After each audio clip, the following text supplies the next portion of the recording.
यहो बहिलिया बाबा तोर कान में झूले मोंगरा के माला यहो बहिलिया बाबा यहो बहिलिया बाबा तोर कान में झूले मोंगरा के माला यहो बहिलिया बाबा।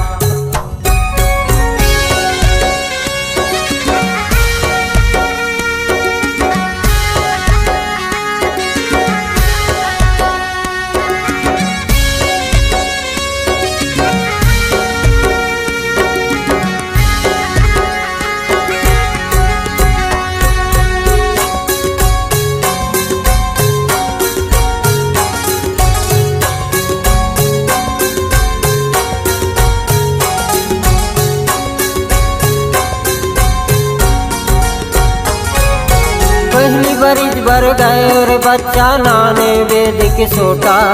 पहली बरिज भर गए और बच्चा नाने वेद के सोटा।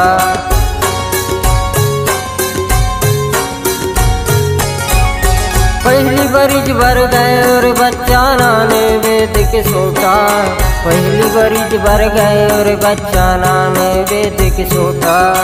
वेद के सोटा लगैला मराठे दुनिया लासी के हो यहो यहो बहिलिया बाबा तोर कान में झूले मोंगरा के माला यहो बहिलिया बाबा यहो बहिलिया बाबा।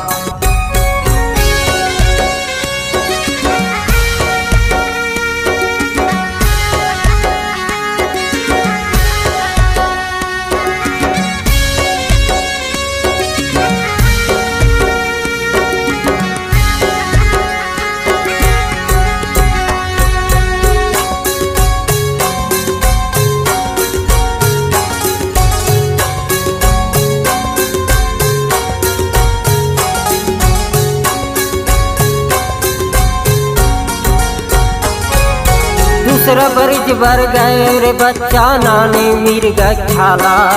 दूसरा बरिज भर गए रे बच्चा नाने मिर्गा के छाला।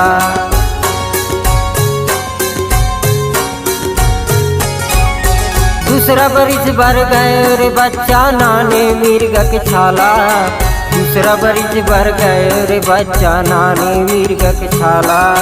मिर्गा के छाला लबैला मराठे दुनिया लासी के हो यहो यहो बहिलिया बाबा तोर कान में झूले मोंगरा के माला यहो बहिलिया बाबा यहो बहिलिया बाबा तोर कान में झूले मोंगरा के माला यहो बहिलिया बाबा यहो बहिलिया बाबा जय हो बहिलिया बाबा जय हो बहिलिया बाबा जय हो बहिलिया बाबा जय हो बहिलिया बाबा।